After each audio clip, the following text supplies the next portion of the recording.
Welcome to Trillium Healing Arts Peercast. I'm Julia Wolf, energy healer and transformative life coach. In these episodes, I sit down with members of the greater healing community to talk about ways to facilitate our growth, evolve into our true selves, and manifest our dreams. Here, we dive into the art of healing. I'm going to start this episode telling a little story. About a dozen years ago, I moved into Middlebury, Vermont, and I was well known in Middlebury as a physical therapist, and this put me in a very uncomfortable position because I knew so many people, but I was not allowed to know them because of privacy laws in healthcare. And so I moved into Middlebury and turned to the newspaper, and first week or two that I was here, I noticed that there was a walk being offered by the Middlebury Area Land Trust, and it was a guided walk along the trail around Middlebury, which was being led by an associate professor of Middlebury College by the name of Marc Lapin. And it ended up being a lovely conversation along the trail. I was the only person who showed up, but we took this wonderful amble along the trail, having this delightful conversation about the plant beings, about the relationship between the plants and the soil, and it was just delightful. And this associate professor, Marc Lapin, is here with me today, a dear friend, and here we are to talk about the healing cycle, the spiral of healing. Marc, welcome. Thank you so much for joining me for this conversation. It's great to be here. Thanks for asking me. I think we're going to talk about some things that I could talk about for long periods of time. Oh, I'm sure. But I'm at my best ambling in the woods or fields or wetlands, talking about plants, soil, and land. Yes, and the environment. I invited you to walk with me on my property down in Brandon to talk about how I could restore some of the damage made because of trying to get a driveway to where I would like to build. And it was just so fascinating to listen to you talk and to notice a plant and then to be able to tell me what kind of soil I had. And to share with me from your expertise, what you thought might grow well there that would be native to the area. And we talked about attracting wildlife and insect life and what would be at home here. It was just lovely. That was a lot of fun. What would be at home here? Who would be at home here? Who? Yes. Yeah, I think a lot of what I do is really trying to work with that repair at the different scales of internal, connecting with ourselves, repairing our own minds and bodies, and on up to helping repair Earth because we've done so much damage. And for me in the work in Trillium, a lot of the work is about reconnecting with not only our own true nature, but our relationship with the natural world. Because that has been socialized out of us in many ways. Oh yeah, I think the phrase "the disease of disconnection" is one that sums up our times, and our times have gone on for hundreds of years, really. Yes, we've become more and more disconnected from these life systems that really are what support us as beings, what we're part of. We don't understand them. Our words totally fail when we really try to talk about much of this. But that connecting with our whole bodies, our whole beings, is really what I try to help people do. I think that's the start of all of, healing society and healing this disconnection disease that has led to a lot of personal and societal pathologies. Yeah, and I think this is a good place for you to share with our listeners a little bit about you and your background with ecospirituality, your sacred-based work? So I guess I've always, since my teenage years, considered myself a spiritual seeker, somebody who's interested in exploring mind, ideas, and getting beyond ideas, really. And so I really have kind of explored that for most of my life now. And I was exposed to the natural world in kind of the rawest way in a scientific view by a high school biology professor when he took us to a field station in the Chesapeake Bay area, Wallops Island, and running through salt marshes and just being in the stinkiest muck I'd ever known and still have, ever experienced. I thought, I love this. I love this being just playful, childlike, wide-eyed and open, and I want to learn more about this.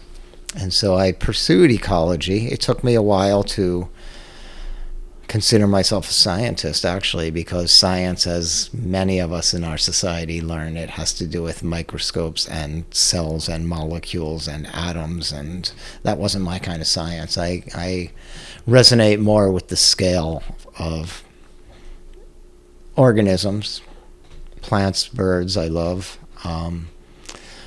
Plants are really what I mainly have come to focus on, but their relationships with soils and climate and geology and how they move into being together and form ecosystems. And so that's what I really studied, how to look at the wholeness of these ecosystems. So I consider myself a conservation ecologist and had a career doing conservation consulting and helping people understand what they had really, or what was worth protecting of the highest value, and which areas maybe are more for human needs of timber and water withdrawal and that sort of thing.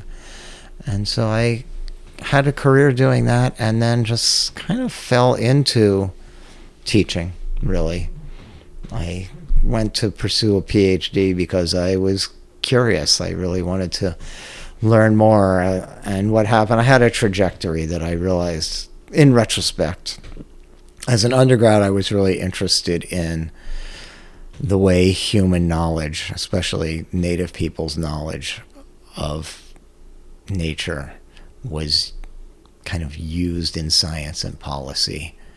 And I dropped that and really studied the natural ecosystem part. And then I wanted to pick up on more of the ethno part, as ethnobiology.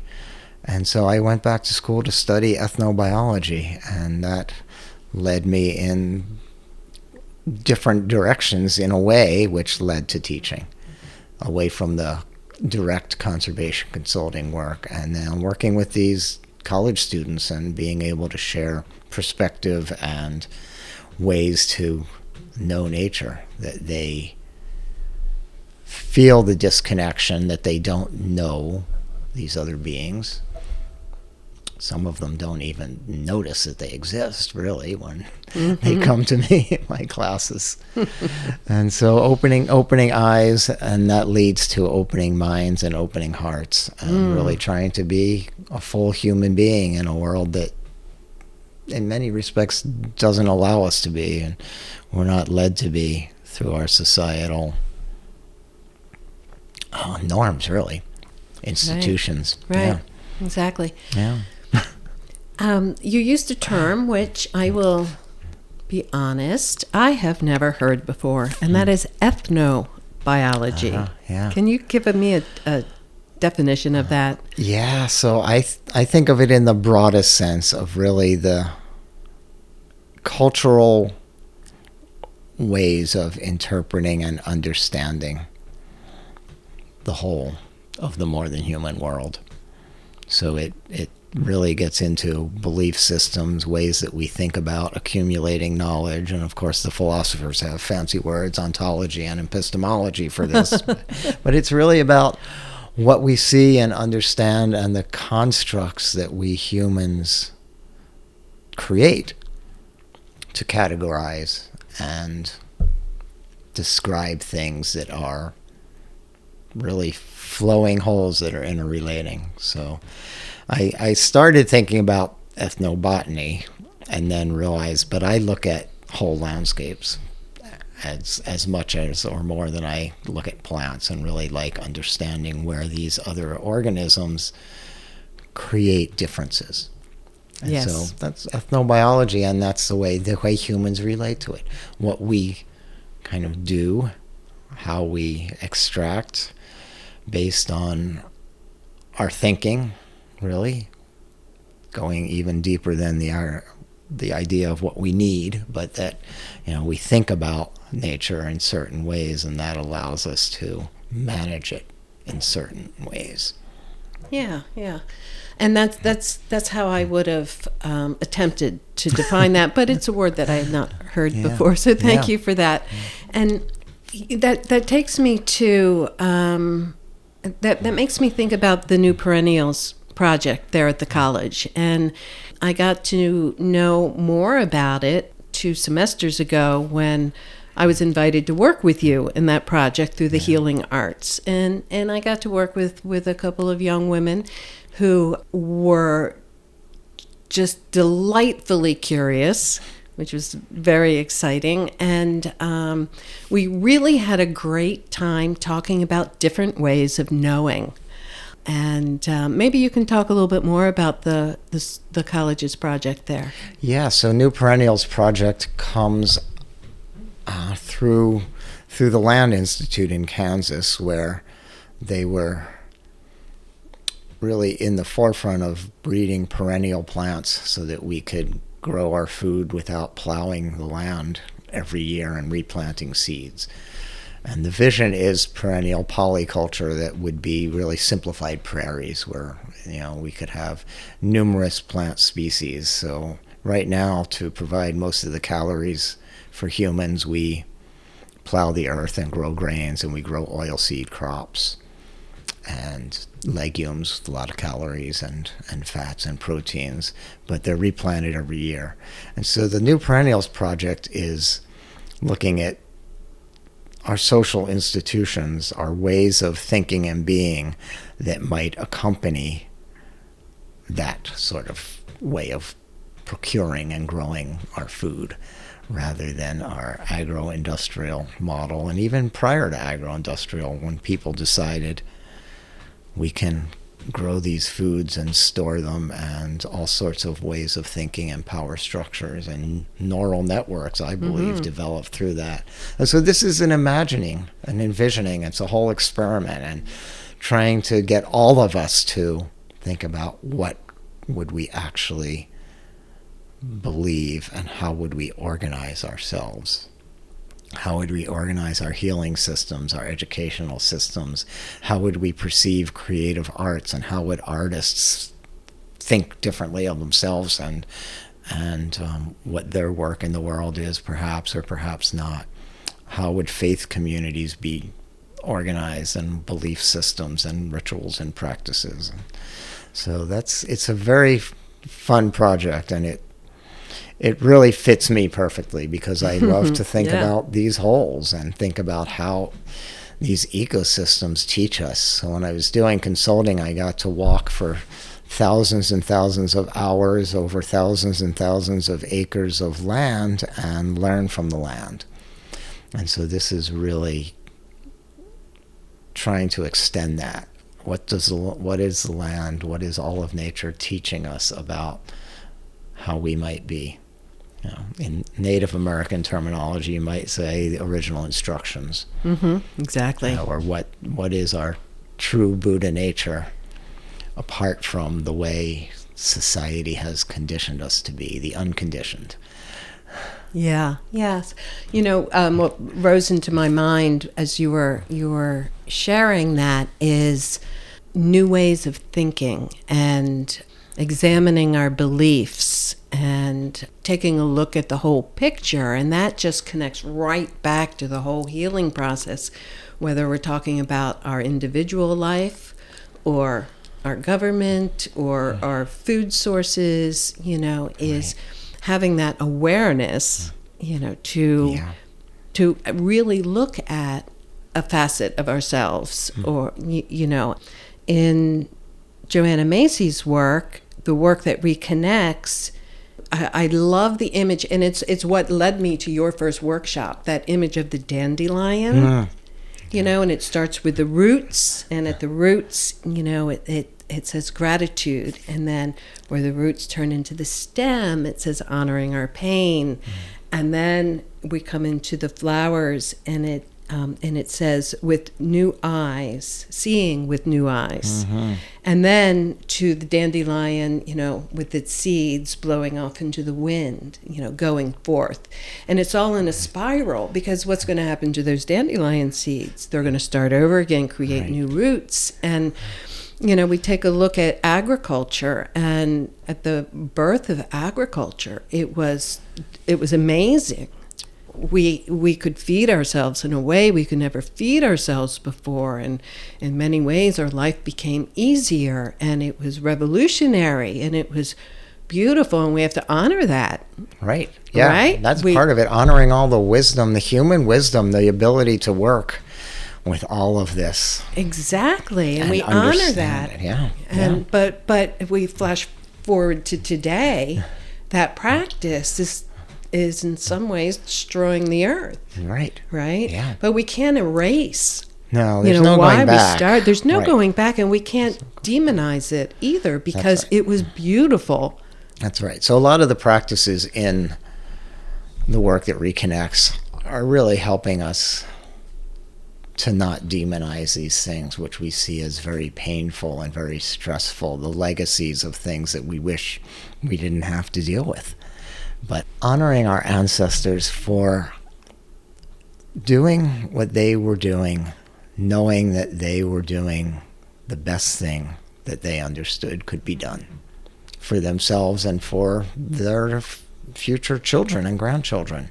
Absolutely. And it's so easy to look at the earth today and think all those horrible people that created these systems which we feel imprisoned by, really. And even today, just a few weeks ago, some of my students in discussion were saying, I feel like I was born at a wrong time. Like, yeah, I understand that feeling. I felt that much of my life. But then that's the romanticizing of, it was better. We were more connected. We knew who we were. But yes and no. Right. We still have the ability to know who we are, just in a more techno-industrial world that we're part of.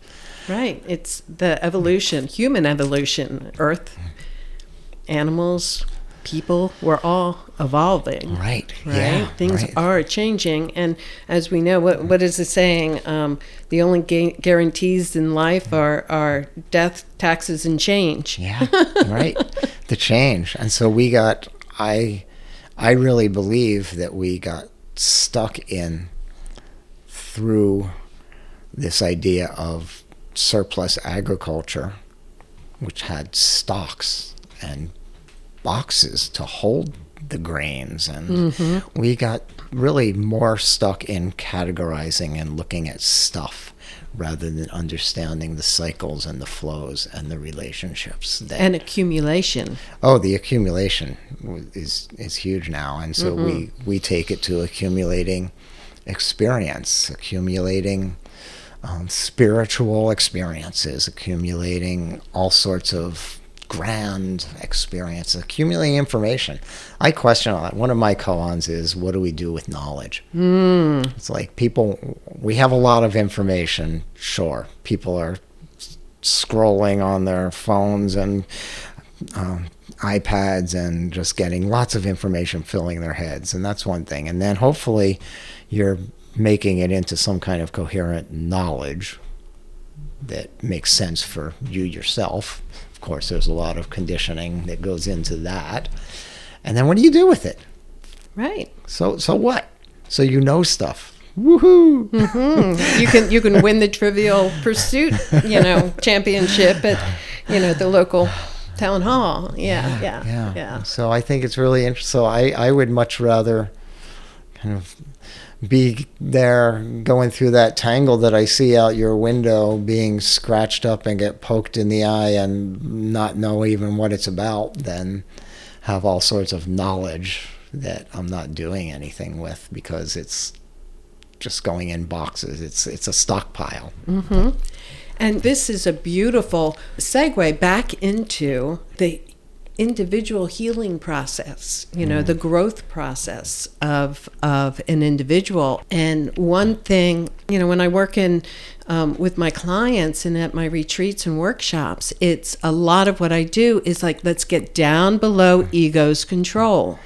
The ego knows. Yeah. And the ego doesn't like not knowing. So to be able to walk into that tangle with curiosity and discover, to see what there is, that's a major theme in all of healing work, is that willingness to not know why you're going down into the tangle, other than you're curious. Right. What's there? What's beneath this? What's beyond this? So I talked about my science and academic training, but going back to the spiritual seeking. Going back to the spiritual seeking, I have been a meditator.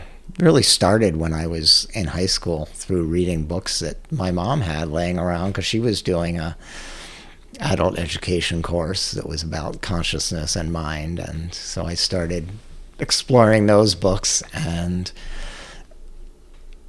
right after college became a Buddhist practitioner. I had read about Buddhism and different things. There were one of the books that was part of this course was Baba Ram Dass, Be Here Now. And reading these things, it always made sense to me. And I'm someone who loves quiet. So techniques to still the mind, I took to right away. Mm-hmm.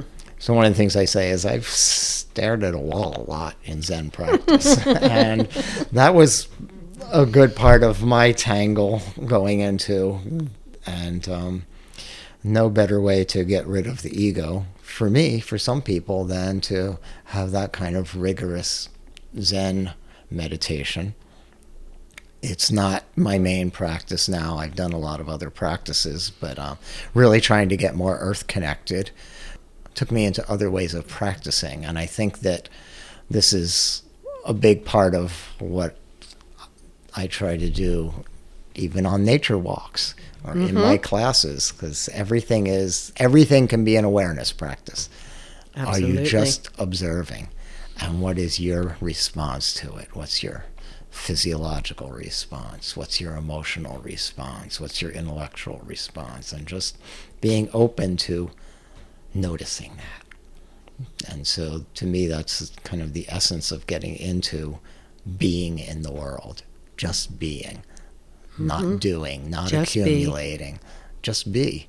Yeah. And we have such privilege now that we are able to go to food stores and get our food. We don't have to work as hard as many generations of our ancestors. Once they started the toil of plowing the earth and collecting the seeds and all of that, they had to work a lot more. And now we don't have to work to get our food as much, and that's a blessing and a curse perhaps, but absolutely, it allows us. We have more leisure time, and how do we fill that leisure time? Yeah. And in most cases, or in many cases I should say, we fill it with ways to escape our non-leisure time. Right. Yeah. Escape the pain that we all feel. That's part of being human. Absolutely. It is all part of being human. And that's an opportunity for us to, as Joanna Macy would say, honor our pain. Right. Honor our pain. These practices to honor pain are very personal, and in work that reconnects are best explored in community, because we've lost in modern industrial culture a lot of the community ceremonial and ritual ways of actually processing it. So Absolutely. as you know, you're working with people who have a lot of trauma that's trapped, and so you don't process it. And we don't all need to process it in community. I could have lived a really happy life as a hermit in a cabin in the mountains. Honestly, I know I could have. That was another lifetime, but that's not what I'm doing now. No. So we don't always have to process it, or all of us don't need to process it in community, but it's helpful because you learn that other people have their own version of these same pains and confusions. That reminds me of a medicine walk that I took in February. It was February of 2020, and I remember that because it was right before the pandemic. And I remember in hindsight being very grateful that I had done it when I did, because otherwise I couldn't have had the coming back to my community aspect of it. And this was a healing walk that I had taken. There were issues in my life that I was having trouble letting go of. At an intellectual level, I knew things were in my past and that I would be better served to let them go. But in a reality level, they kept rising up in my life, and I'd get the adrenaline that goes along with it, or, whatever. So I woke up before dawn, and because I was going alone and it was wintertime, I didn't want to risk getting lost, which actually was pretty easy because there was snow and I could follow my snowshoe tracks home.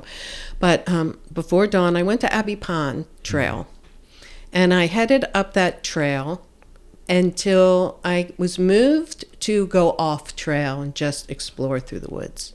And my intention was to quiet my ego, to be able to get below that aspect of my mind that knew what was good for me. It's like, what is it? Einstein says, you can't solve the problems with the same thinking of creating them. So that was kind of the idea. It's like, my head is not able to do this. Right. I can't do this in my head. How do I do this? So I took this walk. I got there right as the sun was starting to come up. It was still pretty dark. And I headed off on this 0-degree day on up the mountain, knowing I was not going to be eating for the day and that I was not going to come out until sunset, with the intention of asking one of my favorite areas of Vermont, this natural part of Vermont, relatively untouched, what I needed to know. And I walked and I wandered. I didn't have the fear of getting lost when it was below zero. Not below zero, below freezing, because there was snow and I could follow my way home and I didn't have to pay attention to where I was. Because that's another thing that in your mind, you're like, be smart, don't get lost, don't freeze to death, right? I could let all of that go and I could wander. And the reason why I'm telling this story is for two reasons. Is three. One, trying to get below that, the ego mind, which is not it's not the evil stepchild. Our ego is how we operate in the world, but it also gets us stuck in that trap of thinking. So to get below that and to ask another part of myself, which is nature. I am part of nature. Nature is me. Right. I am earth, right? Right, yeah. But my ego mind can't talk to that necessarily. And to go out and ask the natural world what I needed to know, to discover.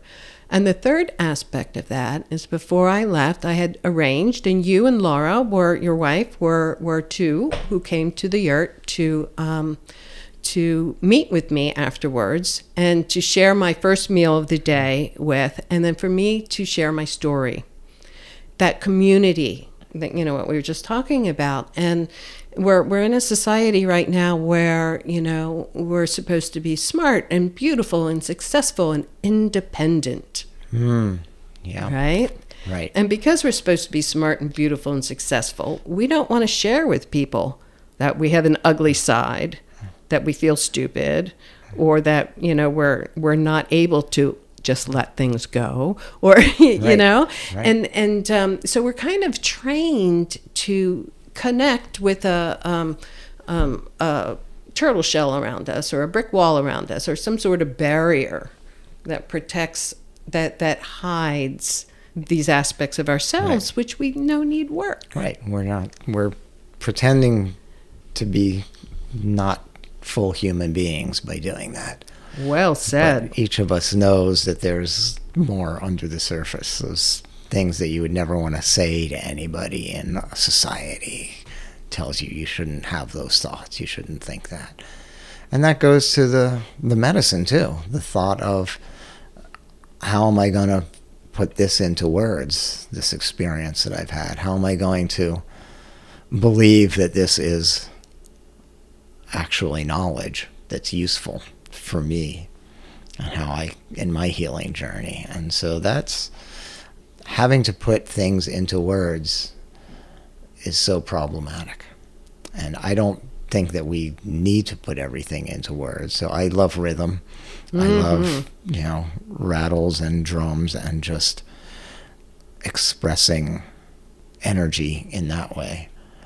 And so we're taught that we should be these perfect, accomplished people who are always carrying our best and brightest side to the world, and so everybody else thinks that that's what they should do. And so in the work that reconnects, you share your pain, you share your grief, and then most people don't want to talk about it that much afterwards. You have debriefing periods where maybe you're conversing about it with a partner or small group, but for the most part it's just that energy has flowed, you've released that.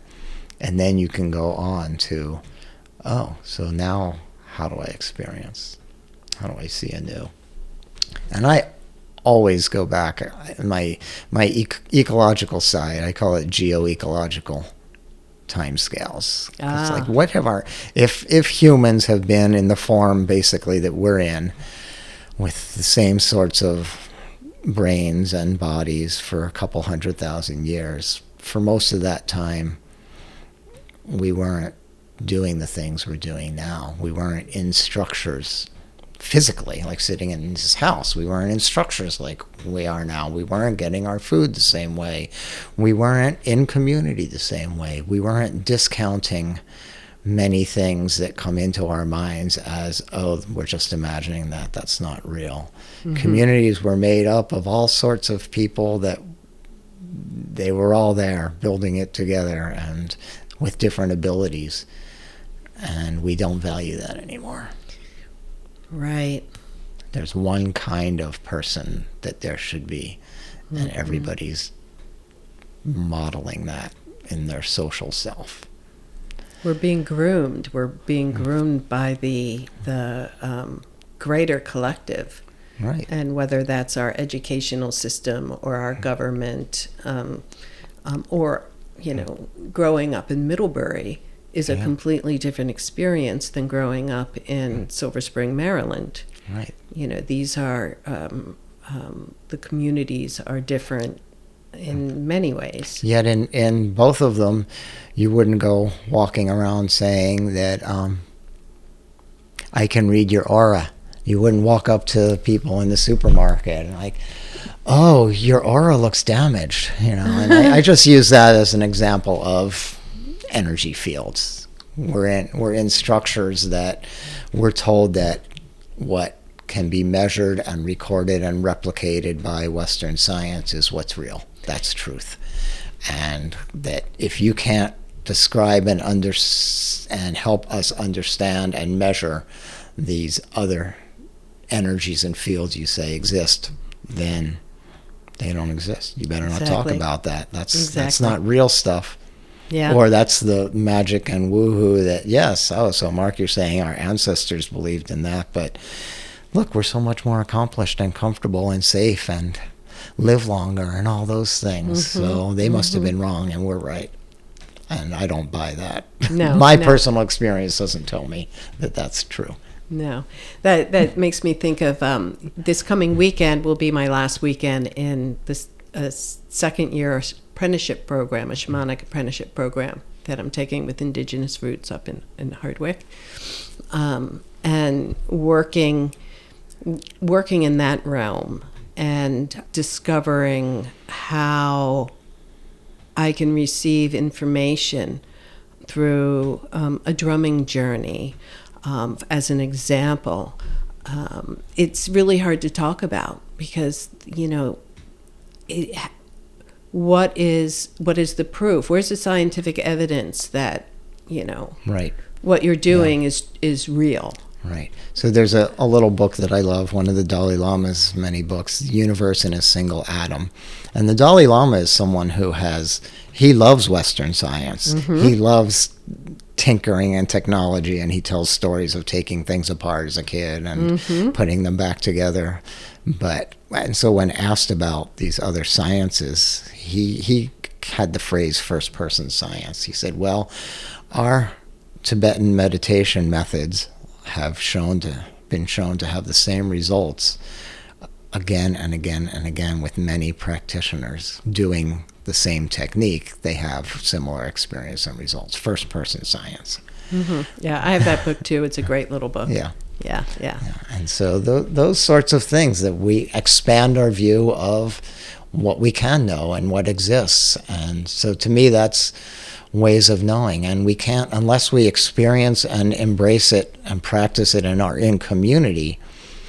I can't know what it's like to be a Mongolian shaman and understand Mongolian shamanism. I don't know what it's like to be an Ewe in Ghana and know their cosmology and their way of being, but I can know what I experience and trust it. So when the story of Buddha's enlightenment goes that when the Buddha came out of his deep meditation and was awakened as a Buddha, he touched the earth. He was asked by what authority, and he touched the earth. And that's what he's of the earth. He is the earth. We all are of the earth. Absolutely. And if we have the same information and knowledge and experience that works for us again and again, then is that the earth speaking through us? Is that the rest of nature saying, hey, you humans, this is real too? And then ultimately, what are the results? How does it affect our life? And how does it change our life? And how do we grow? How do we continue on that beautiful spiral of growth and accumulation of knowledge, which turns into wisdom? We talked about that earlier. Yeah. How do we take what do we do with this information? Well, we take a little part of it and we embody that more deeply, right. and it becomes wisdom. And in ways that we don't even know. Sometimes we feel it ourselves, sometimes we don't. Sometimes other people see it, sometimes they don't. But it becomes part of you. How can it not become part of you? How can it not become part of us? Marc, this has been a lovely conversation. Thank you so much. No, it's a lot of fun. Thank you. I always enjoy these conversations we have, not in front of a mic. No. Usually along a hiking trail. Right. Yep. So thank you so much. This has been so much fun, Julia. Thanks for asking me to come talk with you. I hope you enjoyed this conversation as much as I did. If you want more information about this episode, visit us on the web at theyurt@trillium.com and click on the Peercast tab. A special thanks to Steve Devoni for the production of this Peercast. Thank you for joining me, and may our paths cross again.